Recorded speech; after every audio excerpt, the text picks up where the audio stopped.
ये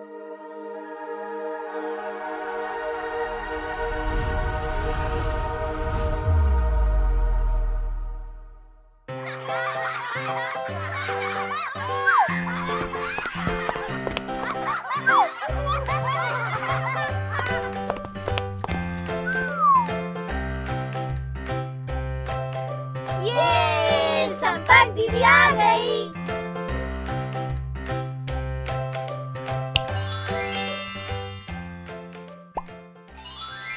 समय, वर्ष, माह, दिन और घंटे।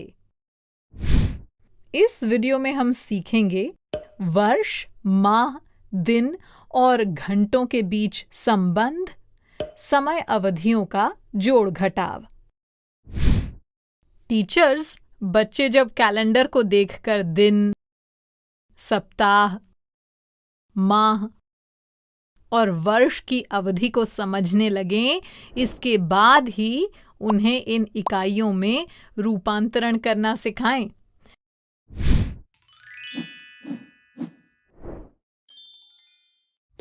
वर्ष, माह, दिन और घंटों के बीच संबंध। अच्छा बच्चों, ये तो आप जानते हैं कि एक दिन 24 घंटे के बराबर होता है। तो चलिए दिनों को घंटों में बदलने वाला एक प्रश्न लेते हैं। 3 दिन बराबर कितने घंटे?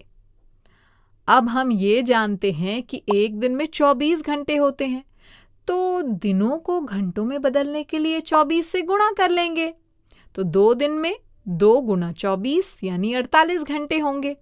अब ऐसे ही बताओ कि 3 दिनों में कितने घंटे होंगे? 3 गुना 24 यानी 72 घंटे ना। अब बताइए 3 दिन 10 घंटे बराबर कितने घंटे?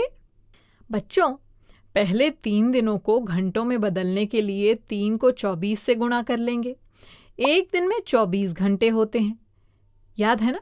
तो 3 को 24 से गुणा करके मिला 72। बस अब उसमें 10 घंटे जोड़ लेंगे।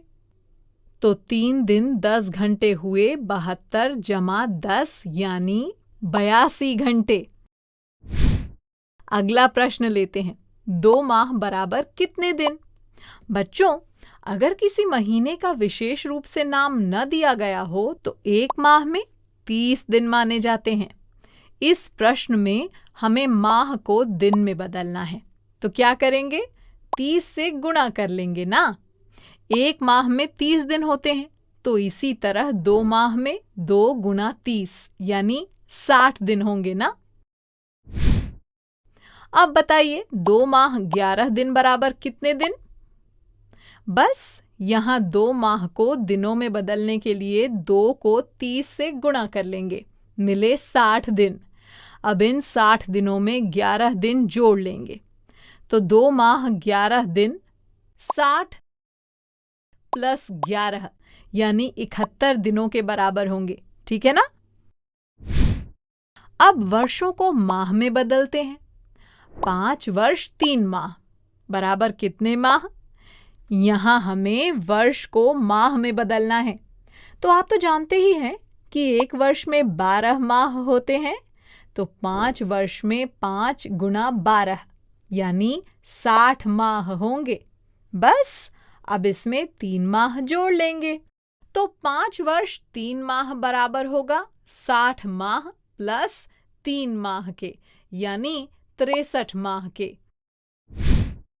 चलिए, अब आपने दिनों को घंटों में, माहों को दिनों में और वर्षों को माहों में बदलना तो सीख लिया। अब घंटों को दिनों में बदलते हैं। तो बताइए 48 घंटों में कितने दिन? बच्चों, ये तो आप जानते ही हैं कि 24 घंटे एक दिन के बराबर होते हैं। बच्चों, जिस तरह दिन को घंटों में बदलने के लिए 24 से गुणा करते हैं, उसी प्रकार इसका उल्टा करने पर यानी घंटों को दिन में बदलने के लिए 24 से भाग कर लेंगे। तो 48 घंटों को दिन में बदलने के लिए 24 से भाग कर लेंगे, मिला 2 यानी 48 घंटे 2 दिन के बराबर होते हैं। इसी तरह 100 घंटे बराबर कितने दिन? ये जानने के लिए भी 100 को 24 से भाग करेंगे। भागफल मिला 4 और शेषफल भी मिला 4। बच्चों, यहाँ भागफल में आई संख्या तो हो गई दिनों की संख्या और शेषफल में आई संख्या हुई घंटों की संख्या। तो 100 घंटों का मतलब हुआ 4 दिन 4 घंटे। अच्छा, अब दिनों को माह में बदलने का प्रश्न लेते हैं। बताइए 120 दिन बराबर कितने माह? बच्चों, जिस प्रकार माह को दिन में बदलने के लिए 30 से गुणा करते हैं, उसी प्रकार दिन को माह में बदलने के लिए 30 से भाग कर लेंगे। तो 120 दिन 120 भाग 30 यानी 4 माह के बराबर होंगे। चलिए अब महीने को वर्षों में बदलते हैं। 34 माह में कितने वर्ष? अच्छा बताइए, कितने माह मिलकर एक वर्ष बनता है? 12 माह ना। तो माह को वर्षों में बदलना होगा तो क्या करेंगे? 12 से भाग करेंगे ना। तो 34 माह 34 भाग 12 वर्षों के बराबर हुए। 34 को 12 से भाग करने पर भागफल में मिलता है 2 और शेषफल में मिलता है 10। भागफल हुआ वर्ष और शेषफल हुआ माह। तो 34 माह 2 वर्ष 10 माह के बराबर हुए, है ना?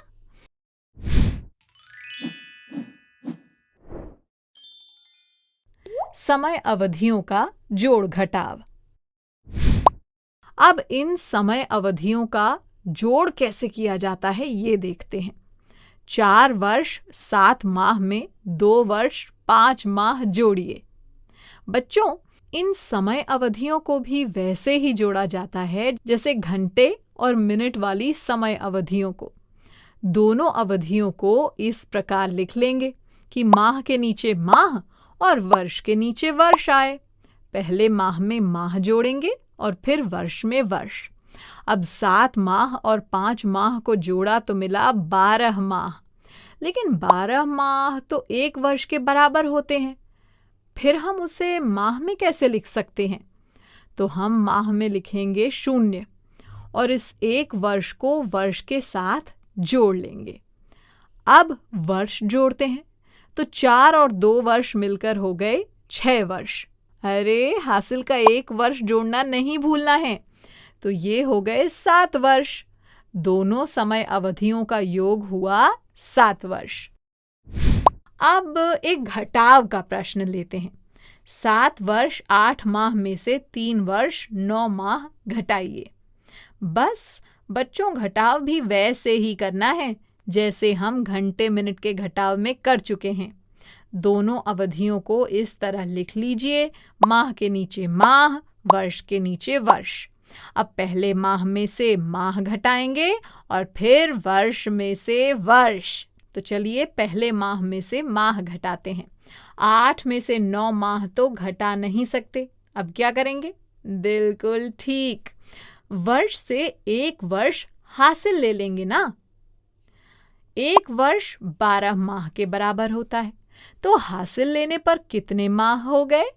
12 + 8 बराबर 20 माह। और वर्ष रह गए 6। तो 20 माह में से 9 माह घटा तो मिला 11 माह। चलिए अब वर्ष में से वर्ष घटाते हैं। 6 में से 3 वर्षों को घटाया तो बचे 3 वर्ष। दोनों समय अवधियों का अंतर हुआ 3 वर्ष 11 माह। टीचर्स, बच्चे अक्सर समय अवधियों से संबंधित प्रश्नों को हल करने में गलतियां कर देते हैं। इनका उन्हें वर्कबुक में खूब अभ्यास करवाएं। बच्चों, अब मैं जाती हूँ, कल फिर मिलने आती हूँ। इंग्लिश में अब होंगी बातें, मैथ सीखेंगे हंसते गाते। आपको ये वीडियो देखकर मजा आया ना? अगर आप इस वीडियो से संबंधित अन्य संसाधन जैसे कि अन्य वीडियो, गतिविधियां, क्विज इत्यादि देखना चाहते हैं तो अभी डाउनलोड करें संपर्क स्मार्ट शाला मोबाइल एप्लीकेशन। और हाँ, अगर आपको ये वीडियो अच्छा लगा हो तो इसे जरूर लाइक करें और भी नए नए वीडियोस देखने के लिए सब्सक्राइब बटन पर क्लिक करना न भूलें। मिलते हैं बहुत जल्द YouTube और संपर्क स्मार्ट शाला ऐप पर।